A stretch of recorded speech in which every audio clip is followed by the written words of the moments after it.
Hello and welcome back to another video. In this video, I wanted to talk about power, the ultimate desire that man can have in this world. And you see, because power is so intricately woven into our social hierarchy, and how we desire power without knowing what we desire. Now, the famous philosopher who had talked about power being the highest ultimate desire of man was Nietzsche, and he has been repeatedly telling in his books and his whole philosophy and in his whole idea of the world that man inherently desires power, whether it be through his religious speeches, whether through his religious aims or through trying to understand the truth of this world. He eventually wants power. That is what Nietzsche basically said. Of course, he went on to rationalize his claim and went on to prove why he thought that way. And if you really want to go much deeper into why he thought that way, you can read some of his books and you will glimpse what he was really talking about. In this video, I wanted to talk about why power is so important in our lives. Because we live in, most of us probably live in a democracy. We live in a world, we live in this place where this whole experience of your life is molded by people who are in power. When a child enters into the world, the first thing that we do is create a birth certificate for this child and give them their identity, their nationality, or their religion, and so on and so forth. Yet, a lot of them do not think about power because in a democracy we are told that we have to be equal. We are told that everybody is politically equal in this democracy. Yet, when a person tries to rise in this social hierarchy, he or she is looked at as somehow immoral, especially by those who are taught to be humble, who are taught to be nice, who are taught moral ethics. They have been told again and again that being in politics, being a leader is somehow wrong, that it is somehow immoral, that you are not supposed to opine, you are not supposed to put your opinions forward because it may hurt somebody's views, and then it can also affect the democratical social hierarchy that we live in. I want to talk about power because in my life I have encountered this desire for power. And when I looked into it, when I looked and contemplate over this urge to control, I found that it is vicious in nature, that this desire to control yourself, control your own thoughts, control your own ideas, and eventually control people around you, and be in a position where you are able to make decisions that are going to mold other people's experiences, be in a position where you are able to command, where you are able to receive respect for your work.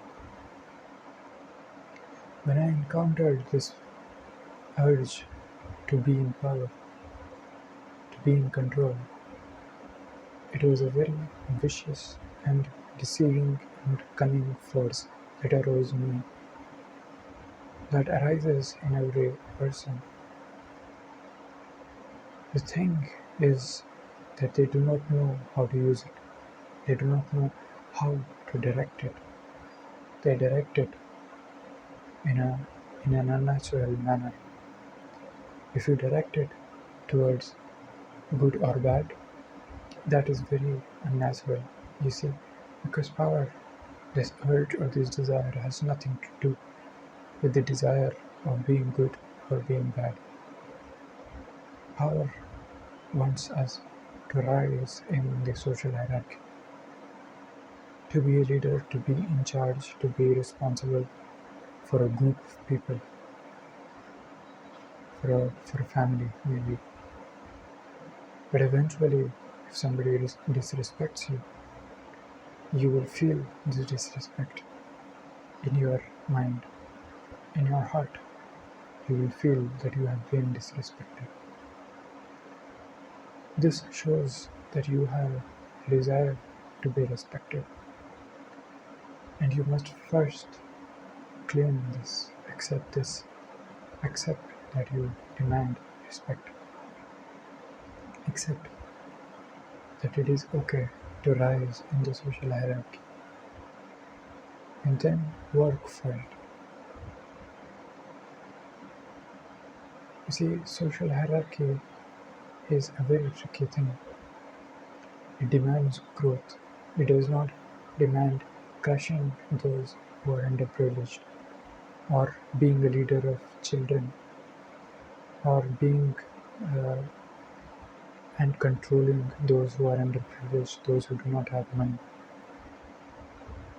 A rule of this world is that you give power to those who have what you desire, and desire and power is very closely related to each other. If you desire enlightenment, then you may give power to those who are at a higher position in this spiritual growth and the spiritual circles. You may give power to them automatically because you think that they have achieved something that you haven't achieved. You give power to those who have money. You give power to those who who are beautiful. You give power to those who are educated. You give power to those who can talk well because you cannot talk well, and so on. This is the rule, this is how people work. A man who transcends desire, transcends the need for power. He understands that he is not going to give anybody power. Now, coming back to the topic of power and its viciousness, and why I say that power is beyond good and bad. Power is certainly beyond good and bad. It does not care what is moral or immoral. And you have seen it. You have seen all those politicians who have promised you good and and turn and become bad when power was in their hands. There are so many factors that come into play. A person who is doing morality, who is committing to his moral standards for the reason for power, is not a moral person. He will eventually turn. When his power is at risk, he will turn instantly. He will he will deceive those. If his seat is at risk, he will lie. He will make false promises. He is not a leader at all, but a person who is moral because he sees that morality is the law, that morality is similar to gravity in the sense that morality is a fact of this world. Only that person will rise, will be able to be moral when the situation arises. There are only a bunch of them in this current state. The majority of the leaders are not moral. They have risen due to their political gains. They have risen by controlling a few people, controlling money, showing people that they have what they desire, and they have risen above. They do not care of morality, they only care of morality when it comes to their seat. When it comes to giving a good speech and inspiring people, they will make words, make up speeches only because you think that way. It is everybody's right to rise in the social hierarchy, to voice out your truth, to voice out your claims, to voice out that which is hidden inside you, to speak your truth.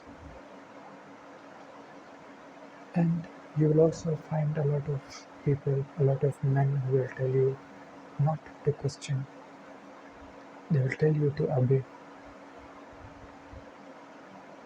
Obedience is for another video, but I will give you a brief of where obedience is required and why you should not obey, why you should actually question every single thing that you have been told. You come into this world that is molded by the politicians, by the democratic countries. The hierarchy of a democratic country im- slowly imprints upon your mind this view of the world, that it is supposed to be equal, that you are supposed to be equal because you live in a democratic world. Socrates is famously known to interconnect basic psychology, to interconnect your worldview with religion and with politics. Your religious views matter when it comes to your political views. If you believe in a singular God and you give this God everything that you have, then you will probably be a monarchist. You will probably believe in giving power to a king, to a divine king, to somebody who is very religious and who is very pious, and who is someone who is divine, who is someone who will protect your religion and your practice of religion. And let me ask you, how many of these religious leaders are somehow have transcended this desire to power? Have they really conquered power? Do they not preach in front of you? Do they not get disrespected when you question them? When you question them, do they not get disrespected? They do. They certainly do. In a lot of religious circles, you will find a lot of these great orators who will be disrespected if you ask them a question, a basic question. They think that you are not to be questioned.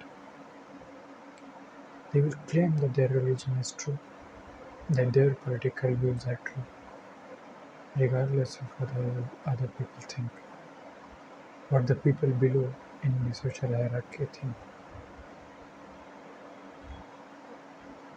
Power may be the ultimate desire for man, but there is a desire that is greater than power, which we all seek. It is freedom. It is freedom from our minds, freedom from these limited bodies, freedom to have whatever it is that we desire and to even transcend desire itself. That that freedom of mind, that liberation or salvation is promised by a few spiritual leaders, and it involves transcending this desire for power. Being free means to be free from desire, from power, and instantly realize that The illusion that we are in, the hallucination that is created by our minds, is just that, a hallucination. Thank you, and thank you for watching this video. If you like this video, I highly urge you to share it to your friends or to your colleagues, or simply share it to whoever you like, and also subscribe to my channel so that this channel can grow. Thank you.